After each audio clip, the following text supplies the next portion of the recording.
Australia wash out. ನಮಸ್ಕಾರ ಎಲ್ರಿಗೂ, Janardhan sir ಮಾತಾಡ್ತಾ ಇರೋದು. ಕುಶಲವೇ, ಕ್ಷೇಮವೇ, ಸೌಖ್ಯವೇ. Welcome back to Ganesh Karanth Cricketalks YouTube channel. ನಾನು ಬ್ಯಾಡ್ ಅಂತ ಹೇಳಿದ್ರೆ ಸರ್ ನೀವು ಖುಷಿಯಲ್ಲಿ ಸಬ್ಸ್ಕ್ರೈಬ್ ಬಟನ್ ಒತ್ತುತ್ತೀರಿ, ಅಷ್ಟು ನಂಬಿಕೆ ನಂಗುಂಟು. ಇದು ನಾನ್ ಸಬ್ಸ್ಕ್ರೈಬರ್ಸಿಗೆ ಹೇಳ್ತಾ ಇರೋದು. ಸಬ್ಸ್ಕ್ರೈಬರ್ಸ್ ಮತ್ತೆ ಪುನಃ ಟೆಸ್ಟ್ ಮಾಡೋದು ಬೇಡ, ಅವಾಗ ಅನ್ಸಬ್ಸ್ಕ್ರೈಬ್ ಆಗ್ತದೆ. ದಯವಿಟ್ಟು ಅಷ್ಟು ಹುಚ್ಚು ಸಾಹಸಗಳಿಗೆ ಕೈ ಹಾಕಬೇಡಿ. ಕಂಪ್ಲೀಟ್ ವಾಶ್ ಔಟ್ ಆಗಿದೆ Australia. Australia versus India BGT first test second day ಅಲ್ಲಿ ಆಸ್ಟ್ರೇಲಿಯಾ ಕಂಡು ಕೇಳರಿಯದ ರೀತಿಯಲ್ಲಿ ಚಿತ್ರಹಿಂಸೆಯನ್ನು ಪಟ್ಟಿಕೊಳ್ತಾ ಇದೆ. ಯಾಕಂತಂದ್ರೆ ಚಿತ್ರಹಿಂಸೆ ಕೊಡ್ತಾ ಇರೋದು ಯಾರಂತಂದ್ರೆ ನಮ್ಮ ಕನ್ನಡಿಗ KL ರಾಹುಲ್ ಹಾಗೂ ಯಶಸ್ವಿ ಜೈಸ್ವಾಲ್ ಅವರು. ಯಶಸ್ವಿ ಜೈಸ್ವಾಲ್ ಅವರ ಹೆಸರಲ್ಲ ಯಶಸ್ವಿ ಉಂಟಲ್ಲ, ಸೊ ಅವರಿಗೆ ಯಶಸ್ಸು ಕಟ್ಟಿಟ್ಟ ಬುತ್ತಿ ಅಂತ ಕಾಣ್ತದೆ. ಲಾಸ್ಟ್ ಟೂರಲ್ಲಿ ಆಸ್ಟ್ರೇಲಿಯಾಗೆ ಭಾರತ ಟೂರ್ ಹೋದಾಗ ಫಸ್ಟ್ ಟೆಸ್ಟ್ ಅಡಿಲೇಡಲ್ಲಿ ಭಾರತ 244 ರನ್ ಹೊಡೆದಿದ್ರು ಫಸ್ಟ್ ಇನ್ನಿಂಗ್ಸ್. ಆ್ಯಂಡ್ ಯಾರು ಆಸ್ಟ್ರೇಲಿಯಾ 191ಕ್ಕೆ ಆಲ್ಔಟ್ ಆಗಿದ್ರು. ಒಂದು 53 ರನ್ಗಳ ಲೀಡ್ ಸಿಕ್ಕಿತ್ತು ಭಾರತಕ್ಕೆ. ಬಟ್ ಸೆಕೆಂಡ್ ಇನ್ನಿಂಗ್ಸಲ್ಲಿ 36 ರನ್ನಿಗೆ ಆಲ್ಔಟ್ ಆಗಿ ಹೋಗಿದ್ರು. ಹಾಗಾದರೆ ಇವತ್ತು ಮತ್ತೆ ಪುನಃ ಫಸ್ಟ್ ಟೆಸ್ಟ್ ಸೆಕೆಂಡ್ ಇನ್ನಿಂಗ್ಸಲ್ಲಿ ಮತ್ತೆ ಪುನಃ 36, 50 ಆಲ್ಔಟ್ ಆಗ್ತಾರ ಅಂತ ಅಂದ್ಕೊಳ್ಳೋದು.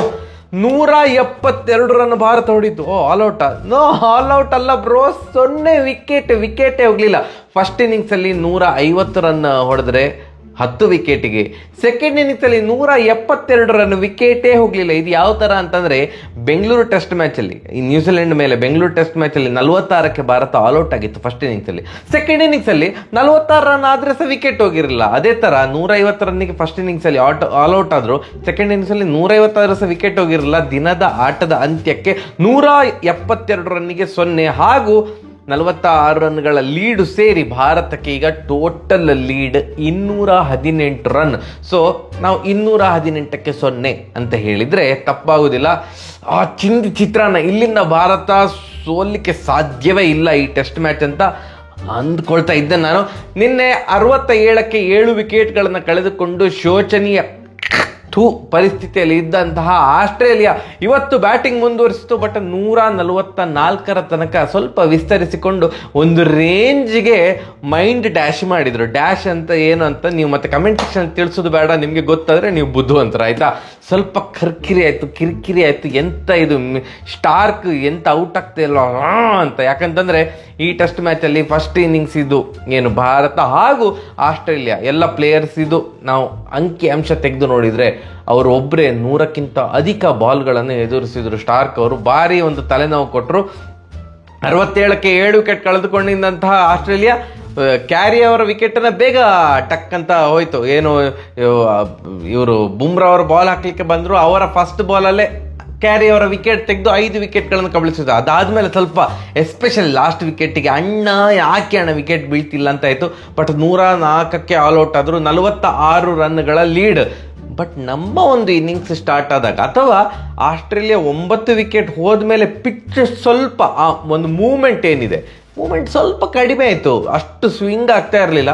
ನಮ್ಮ ಟೈಮ್ ಬಂದಾಗಂತ ಅಪ್ನ ಟೈಮ್ ಹೇಗರಿ ಅಂತ ಹೇಳ್ತಾರಲ್ಲ, ಆ ನಮ್ಮ ಒಂದು ಟೈಮ್ ಬಂದ ಕೂಡಲೇ ಅದೊಂಥರ ಫ್ಲ್ಯಾಟ್ ಪಿಚ್ ಅಂತ ಹೇಳಬಾರ್ದು, ಬಟ್ ಬ್ಯಾಟಿಂಗಿಗೆ ಒಂದು ರೇಂಜಿಗೆ ಬ್ಯಾಟಿಂಗಿಗೆ ಪೂರಕವಾಯಿತು. ಸ್ವಲ್ಪ ಈಸಿಯಾಗಿ ಬ್ಯಾಟಿಂಗ್ ಮಾಡುವ ಹಾಗೆ ಆಯಿತು.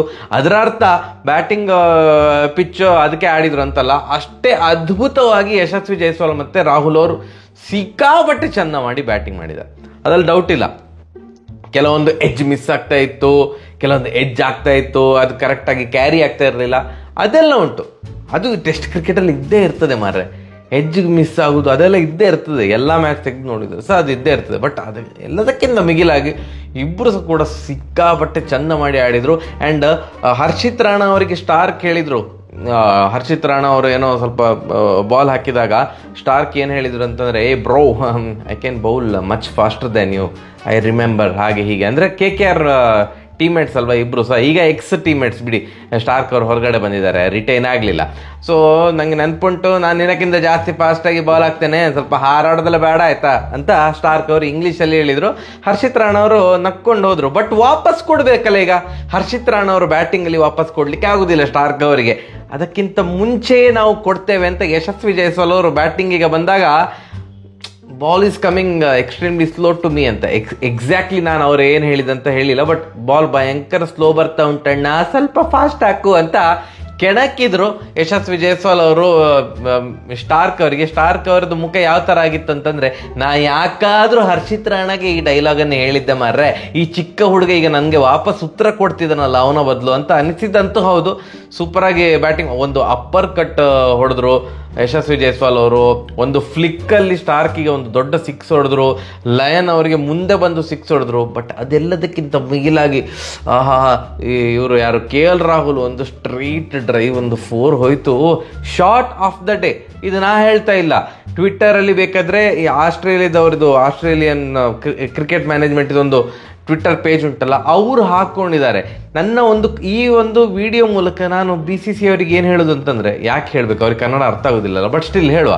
ಎಂತ ಹೇಳೋದಂತಂದ್ರೆ, ದಯವಿಟ್ಟು ನಿಮ್ಮ ಟ್ವಿಟ್ಟರ್ ಪೇಜ್ ಏನಿದೆ ಅಥವಾ ಯಾರಾದರೂ ಸ್ವಲ್ಪ ತಲೆ ಇದ್ದವರಿಗೆ ಕೊಡಿ, ಸ್ವಲ್ಪ ಚಂದ ಹ್ಯಾಂಡಲ್ ಮಾಡಿ. ನಮಗೆ ಒಂದು ಭಾರತ ಕ್ರಿಕೆಟಿನ ಯಾವುದಾದ್ರೂ ಹೈಲೈಟ್ಸ್ ನೋಡಬೇಕು ಅಂತ ಯೂಟ್ಯೂಬಲ್ಲಿ ಇಲ್ಲ. ಆಯಿತು, ನೀವು ಜಿಯೋಗೆ ರೈಟ್ಸ್ ಕೊಡ್ತೀರಿ, ಹಾಟ್ಸ್ಟಾರಿಗೆ ಕೊಡ್ತೀರಿ, ಕೆಲವೊಂದು ಮ್ಯಾಚ್ ಇದ್ರ ಹೈಲೈಟ್ಸ್ ಹಾಟ್ಸ್ಟಾರಲ್ಲಿ ಇರ್ತದೆ, ಕೆಲವೊಂದರದ್ದು ಜಿಯೋದಲ್ಲಿ ಇರ್ತದೆ. ಅದು ಬೇಡ ಅಂತ ನಾನು ಹೇಳಿದ್ರು. ನಾನು TV ರೈಟ್ಸ್ ಕೊಡಿ, ಎಂಥದೇ ಕೊಡಿ, ಹೈಲೈಟ್ಸ್ ಕಮಾನ್ ನಿಮ್ಮ ಒಂದು ಅಫಿಷಿಯಲ್ ವೆಬ್ಸೈಟಲ್ಲಿ ಹಾಕಿ ಮಾರೆ. ಇಂಗ್ಲೆಂಡ್ ಕ್ರಿಕೆಟ್ ತಂಡ ಭಾರಿ ಚಂದ ಮಾಡಿ ಅವರ ಯೂಟ್ಯೂಬನ್ನು ಹ್ಯಾಂಡಲ್ ಮಾಡ್ತದೆ. ಆಸ್ಟ್ರೇಲಿಯನ್ ಕ್ರಿಕೆಟ್ ತಂಡ, ವೆಸ್ಟ್ ಇಂಡೀಸ್ ಕ್ರಿಕೆಟ್ ತಂಡ ಕೂಡ ಅವರ ಯೂಟ್ಯೂಬ್ ಚಾನಲ್ ಸೂಪರ್ ಆಗಿ ಹ್ಯಾಂಡಲ್ ಮಾಡ್ತದೆ. ಅವರದ್ದು ಮ್ಯಾಚ್ಗಳ ಹೈಲೈಟ್ಸ್ ಎಲ್ಲ ಇದೆ. ನಮಗೆ ಯಾವುದೋ ಒಂದು ಮ್ಯಾಚ್ ಇದೆ ಹೈಲೈಟ್ಸ್ ನೋಡಬೇಕು ಅಂತಿದ್ರೆ ಆ ಆ್ಯಪಲ್ಲಿ ಸರ್ಚ್ ಮಾಡ್ತಾ ಕೂತ್ಕೋಬೇಕು. ಆ ಯೂಟ್ಯೂಬಲ್ಲಿ ಪಟಕ್ ಅಂತ ಸರ್ಚ್ ಮಾಡಿದ್ರೆ ಬರ್ಬೇಕು ಮಾರ. BCCIಗೆ ಒಂದು ರಿಚೆಸ್ಟ್ ಕ್ರಿಕೆಟ್ ಬೋರ್ಡ್ ಅಂತ ಹೇಳ್ತೇವೆ, ಈ ಒಂದು ಬೇಸಿಕ್ ಕಾಮನ್ ಸೆನ್ಸ್ ಇಲ್ವ, ಚಂದ ಮಾಡಿ ಹೈಲೈಟ್ ಹಾಕ್ಲಿ ಅಂತ ನಾವೊಂದು ಕೇಳ್ಕೊಳ್ಳೋದು. ಆ್ಯಂಡ್ ಅವರು ಕ್ರಿಕೆಟ್ ಆಸ್ಟ್ರೇಲಿಯಾ ಎಷ್ಟು ಅದನ್ನು ಖುಷಿಯಿಂದ ಹಾಕ್ಕೊಂಡಿದ್ದಾರೆ. ಹೊಡೆದದ್ದು ಏನು ಅವರ ಬ್ಯಾಟ್ಸ್ಮನ್ ಸ್ಮಿತ್, ಸ್ಟ್ರೈಟ್ ಡ್ರೈವ್ 4 ಹೊಡೆದದ್ದು ರಾಹುಲ್. ಆ ವಿಡಿಯೋ ಹಾಕಿ ಅವರು ಶಾರ್ಟ್ ಆಫ್ ದ ಡೇ ಅಂತ ಹಾಕಿದ್ದಾರೆ. ಅವರು ಕೂಡ ಅಪ್ರಿಷಿಯೇಟ್ ಮಾಡಿದರು. ಸಿಕ್ಕಾಪಟ್ಟೆ ಪ್ರೆಷರಲ್ಲಿ ಇದ್ದಂಥ ಆಟಗಾರ KL ರಾಹುಲ್ ಅವರಾಗಿತ್ತು. ಅವರ ಟೆಸ್ಟ್ ಕೆರಿಯರ್ ಆಲ್ಮೋಸ್ಟ್ ಹೀಗೆ ತೂಗುಗತ್ತಿ ಮೇಲೆ ಹೀಗೆ ಇತ್ತು. ಬಟ್ ಈ ಒಂದು 2 ಇನ್ನಿಂಗ್ಸಲ್ಲಿ ಫಸ್ಟ್ ಇನ್ನಿಂಗ್ಸಲ್ಲಿ ಹೊಡೆದದ್ದು ಹೇಳ್ಬೋದು, ಬ್ರೋ 26 ರನ್ ಹೊಡೆದಂತ. ಏನು ಟಾಪ್ ಆರ್ಡರ್ ಇದ್ದು 4 ಬ್ಯಾಟ್ಸ್ಮನ್ ಬೇಗ ಔಟ್ ಆದಾಗ ಆ ಒಂದು ಬಾಲನ್ನು ಹ್ಯಾಂಡಲ್ ಮಾಡಿದ್ದು, ಬಾಲನ್ನು ಸ್ವಲ್ಪ ಓಲ್ಡ್ ಆಗುವಾಗೆ ಮಾಡಿದಂತಹ ಕ್ರೆಡಿಟ್ ಆದರೂ ಕೊಡಲೇಬೇಕು. 72 ಬಾಲು ಗಟ್ಟಿ ನಿಂತುಕೊಂಡು ಆಡಿ 26 ರನ್ ಹೊಡೆದ್ರು. ಅದನ್ನು ಕ್ಯಾರಿ ಮಾಡಿದ್ದು ನಿತೀಶ್ ರೆಡ್ಡಿ ಮತ್ತು ಪಂತ್ ಅವರು ಚಂದ ಮಾಡಿ ಆಡಿದ್ರು, ಇಲ್ಲ ಅಂತಲ್ಲ. ಬಟ್ ರಾಹುಲ್ ಅವರು ತುಂಬ ಚಂದ ಮಾಡಿ ಆಡಿದ್ರು ಫಸ್ಟ್ ಇನ್ನಿಂಗ್ಸಲ್ಲಿ. ಸೆಕೆಂಡ್ ಇನ್ನಿಂಗ್ಸಲ್ಲಿ ಈಗ ನಾಟ್ ಔಟ್ 62 ರನ್, 153 ಬಾಲಿಗೆ 62 ರನ್ ಹೊಡೆದಿದ್ದಾರೆ. ಆ್ಯಂಡ್ ಯಶಸ್ವಿ ಜೈಸ್ವಾಲ್ ಅವರು ನಾಟ್ ಔಟ್ 193 ಬಾಲಿಗೆ 90 ರನ್ ಹೊಡೆದು ನಾಟ್ ಔಟು. ಇವರಿಬ್ಬರು ಕೂಡ ನಾಳೆ ಇನ್ನೂ ದೊಡ್ಡ ಮೊತ್ತ ಕಲೆ ಹಾಕಲಿ, ದ ಬಿಗ್ ಡ್ಯಾಡಿ 100s ಅಂತ ಹೇಳ್ತಾರಲ್ಲ, ಆ ಥರದ 150, ಇಬ್ಬರು 150, 200 ರನ್ ಎಲ್ಲ ಹೊಡಿಲಿ, ಭಾರತ ಸಿಕ್ಕಾಪಟ್ಟೆ ದೊಡ್ಡ ಲೀಡ್ ತಗೊಳ್ಳಿ ಅನ್ನೋದು ನಮ್ಮೆಲ್ಲರ ಆಶಯ. ಆ್ಯಂಡ್ ಇವಾಗ ರೋಹಿತ್ ಶರ್ಮಾ ಅವರಿಗೆ ಖಂಡಿತ ತಲೆನೋವು ಉಂಟು.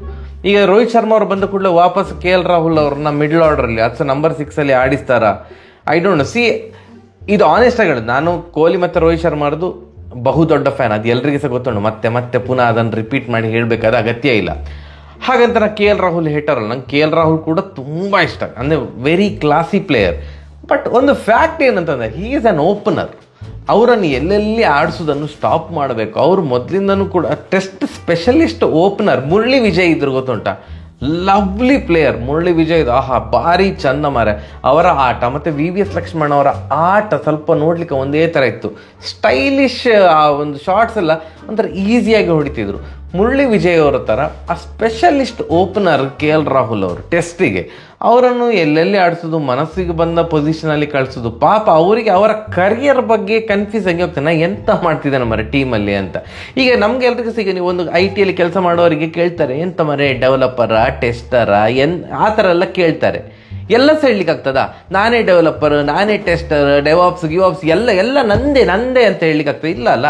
ಹಾಗೆಯೇ ರಾಹುಲ್ ಅವರು ಆಯಿತು ಓಪನರ್ ಕೊಡಿ, ಅಥವಾ ಮಿಡ್ಲ್ ಆರ್ಡರ್ ಅಂತ ಕರೆಕ್ಟಾಗಿ ಹೇಳಿ, ಮನಸ್ಸಿಗೆ ಬಂದಾಗೆ ಓಪನಿಂಗ್ಸ್ ನೀನೇ ಬಾ, 2 ಡೌನ್ ನೀನು ಬಾ, 6 ಡೌನ್ ಹೋಗು, 7 ಡೌನ್ ಹೋಗು. ಯಾಕೆ ಆ ಥರ ಅಷ್ಟು ಒಂದು ಎಕ್ಸ್ಪೆರಿಮೆಂಟ್ ಒಂದೇ ಪ್ಲೇಯರ್ ಮೇಲೆ ಮಾಡಬಾರ್ದು. ನೀವು ಪ್ಲೇಯರ್ ಮೇಲೆ ಮಾಡ್ತೀರಾ, ಎಲ್ಲ ಪ್ಲೇಯರ್ಸ್ ಮೇಲೆ ಸಹ ಎಕ್ಸ್ಪೆರಿಮೆಂಟ್ ಮಾಡಿ ಅಂತ ನನ್ನದೊಂದು ಕಳಕಳಿಯ ವಿನಂತಿ BCCI ಅವರಿಗೆ.